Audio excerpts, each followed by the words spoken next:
Bonjour à vous, dans cette vidéo je vais vous présenter Tree of Life, l'arbre de la vie en 5 points. Je commence par une présentation du jeu et de son environnement, du personnage aux compétences et à la création d'un village. Le jeu est disponible en Early Access. Créé en Corée du Sud par le studio indépendant Odot Game le 27 mai 2015. Présenté comme un MMO survival à monde ouvert de style bac à sable où l'univers du jeu dépend du joueur.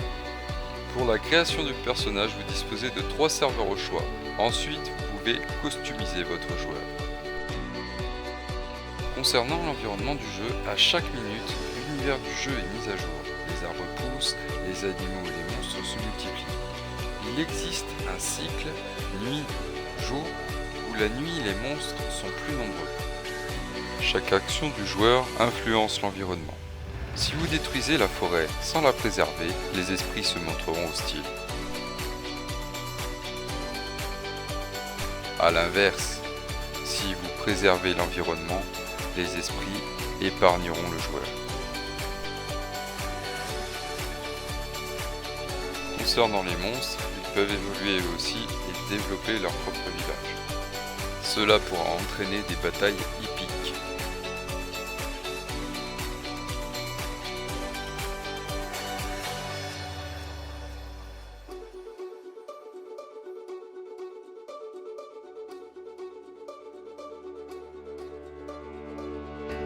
Votre personnage devra survivre dans un monde évolutif et dynamique avec 4 indicateurs qu'il faudra surveiller. La santé, l'esprit, l'endurance et la faim. Quand le joueur meurt, on réapparaît en fantôme avec une pénalité de temps. Pour réduire celle-ci, il faut ramasser des pièces. Le joueur peut aussi jouer en PvP avec un système de malus qui dépend de son taux de criminalité, comme tuer un autre joueur ou attaquer les structures ennemies. Plus le score est élevé, plus vous risquez de perdre les items de votre inventaire. Le taux de criminalité diminue automatiquement de 1 point toutes les minutes. Et planter des arbres le fait descendre de 1 point aussi.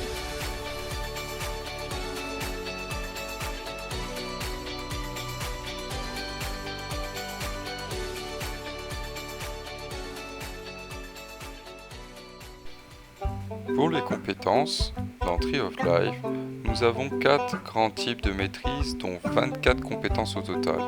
Voici la liste pour chacune d'entre elles. 9 compétences de combat qui ont chacune leur particularité, comme l'attaque qui permet de blesser un ennemi, l'arc pour l'attaque à distance, aussi de pouvoir se défendre avec un bouclier, etc. 3 modes de récolte qui sont la pêche, le bois, la pierre. 7 métiers comme charpentier, cuisinier, fermier, couturier, qui vous permettront de crafter plein de choses utiles. 5 spécialités dont le soigneur, le musicien, le tacticien. Pour chacune d'elles, la limite maximum est de 50 points. Chaque joueur est limité à 400 points. Pour l'augmentation des niveaux de maîtrise, il suffit de pratiquer la compétence voulue. Donc, je vous conseille de bien choisir les spécialités dans lesquelles vous voulez évoluer. Voici un exemple pour la compétence de forgeron.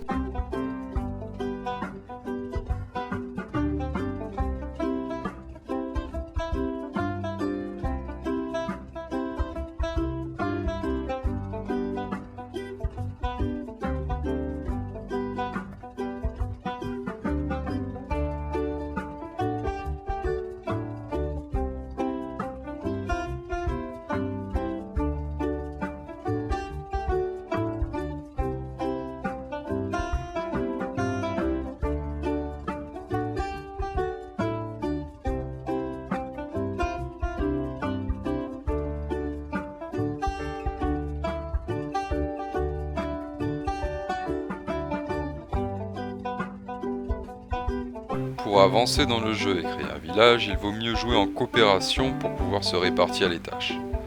Avec la construction d'une guilde, vous pouvez suivre vos amis sur la carte.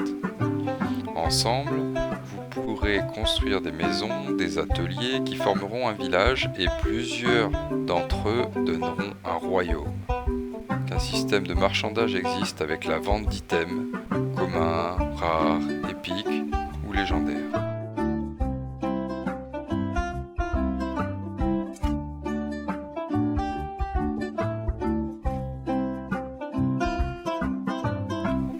laissez à l'abandon votre village, il se fera grignoter par les rats jusqu'à disparaître.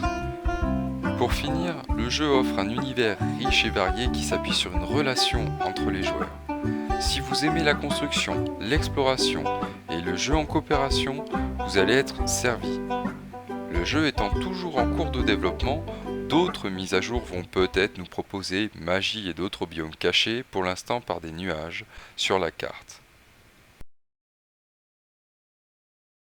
J'espère que vous avez apprécié cette courte vidéo. N'hésitez pas à laisser un commentaire pour donner vos avis sur le jeu et la vidéo.